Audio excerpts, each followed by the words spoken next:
about a decade, really, training for this moment. I'm finally on the space station. I could not possibly get myself to close my eyes. Comrade took me over to the window, got me to look out and see the horizon of the Earth and that beautiful jewel in this complete blackness of space shining in the sun. It was really hard to take it all in.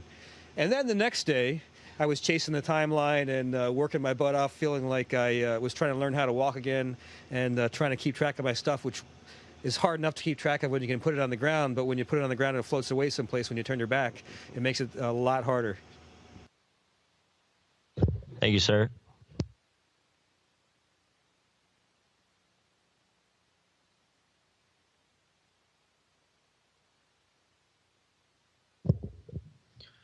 Good morning, gentlemen. Cadet Matthew Volpe. My question is for Randy.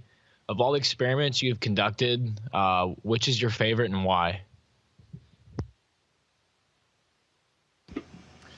Up here, we're not, scientists in where we're trying to discover things, and we're not like in a lab with a Bunsen burner mixing chemicals to come up with the new unobtainium or costoverunium substance. We're up here executing what experts on the ground, their experiments have been designed to do, and we execute the procedures up here.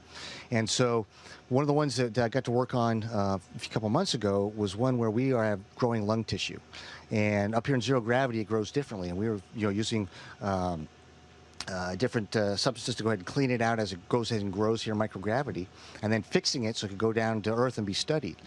Well, that particular lung tissue was being grown because it is being developed to have cancer-fighting abilities, and we, our previous crew member dubbed it cancer-seeking missiles, and so that was something that was real world application of something we're doing up here that hopefully will make life a lot better back on Earth. Yes, sir. Thank you.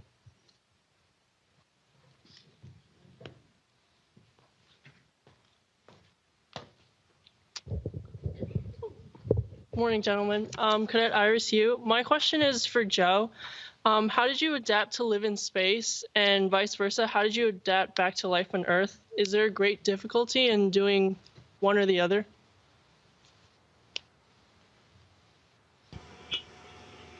I think they both have their challenges, and what's neat about coming up here is noticing how quickly the body adapts to being in space. Of course, you have kind of the normal, what you can call space sickness, where your inner ear is not feeling right, the hairs don't know what to do up here in a microgravity environment, so you don't feel so great.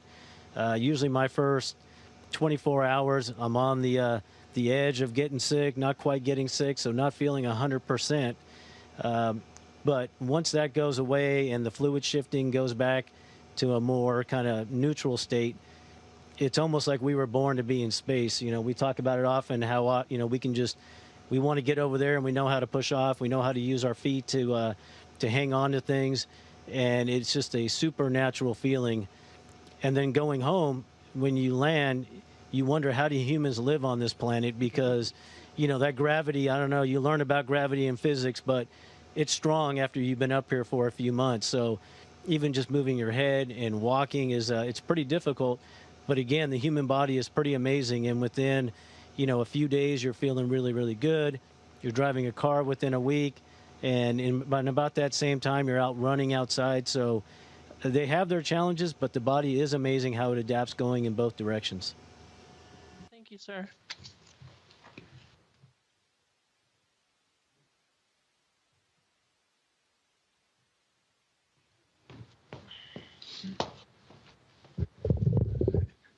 Hello, gentlemen. Cadet Michael Howard. My question is for Mark. Can you describe the Kestrel I mission and the role you played in it? Sure. The Kestrel I mission was to see if there was an inexpensive way to provide imagery at as low a possible level to tactical commanders. My role in it was to, in fact, right behind us, we're in the Japanese module of the space station right now, and right behind us we have an airlock. There's a slide table that comes out. My role in it was to mount that satellite to that slide table and then transfer the satellite into the airlock. And then the ground control teams brought it outside, grabbed it with a robotic arm, And then the next day or two, I can't remember exactly, my job was to photo document and videotape the launching of that satellite from that robotic arm. Thank you, sir.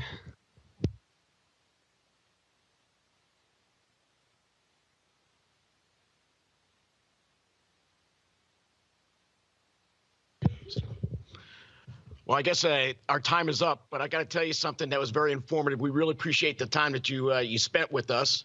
And Randy mentioned the idea about making a touchdown and spiking the football. Well, Randy, I just want you to know you're going to see that a lot when Army beats Navy here on December 13th. Go Army, beat Navy. So I just want to leave you one parting message, and from all of us to you, especially to you, Randy, go Army, beat Navy. Ooh-ah! Thanks again for all you do. You're a special people. And sir, thank you, sir. It's wonderful to hear your voice again, and I really appreciate the privilege to be able to talk to you all today. Station, this is Houston ACR. That concludes the event. Thank you all participants. With the U.S. Military Academy, station, please stand by while we reconfigure video and audio comm for your deferred release message.